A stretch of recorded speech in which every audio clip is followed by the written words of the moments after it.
జై వీరబ్రహ్మ జై గోవిందమాంబ జై. 2026వ సంవత్సరం మిథున రాశి వారి యొక్క రాశిఫలం. శివాయ బ్రహ్మణే నమ, వీరబ్రహ్మేంద్ర స్వామినే నమ. వచ్చినటువంటి ఫలితం 4.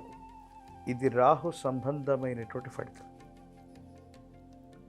ఓ రకంగా రాహువుకు సంబంధించినటువంటి గోచార ఫలితాలను చూసిన, ప్రత్యేకించి ప్రశ్నాశాస్త్రాన్ని అనుసరించినటువంటి ఫలితాలను చూస్తే మిథున రాశి వారి యొక్క జీవన గమనంలో 2026వ సంవత్సరం కొన్ని మిశ్రమమైనటువంటి ఫలితాలను మనం చూడబోతున్నాం.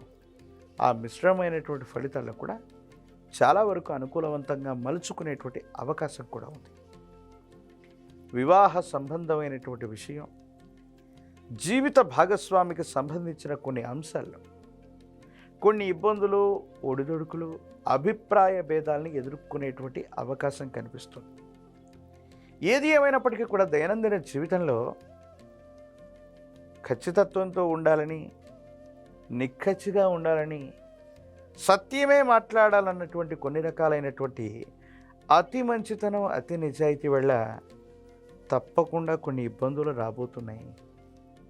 కొన్ని పరిస్థితుల నేపథ్యంలో అత్యంత కఠినంగా ప్రవర్తించటం వల్ల జీవిత భాగస్వామికి కొన్ని ఇబ్బందులు కలగటం, మీ ఇద్దరి మధ్య అభిప్రాయ భేదాలు ఏర్పడేటువంటి అవకాశం కలిగేటువంటి పరిస్థితి ఉంది. కాబట్టి సంబంధ బాంధవ్యాలకు సంబంధించిన విషయంలో పట్టు విడుపులు మాత్రం తప్పనిసరిగా ఉండాలి.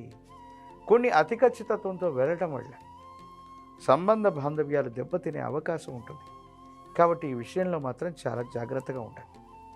మిథున రాశి జాతకుల యొక్క జీవన గమనంలో సంవత్సరాలు మారిపోతున్నాయి, కానీ మేము అనుకున్నది ఏది జరగట్లేదు, సానుకూలవంతమైనటువంటి ఫలితం ఉంటుందా లేదా అన్న ఆలోచన కలుగుతూ ఉంటుంది. దేవగురువు అయినటువంటి బృహస్పతి యొక్క అనుకూల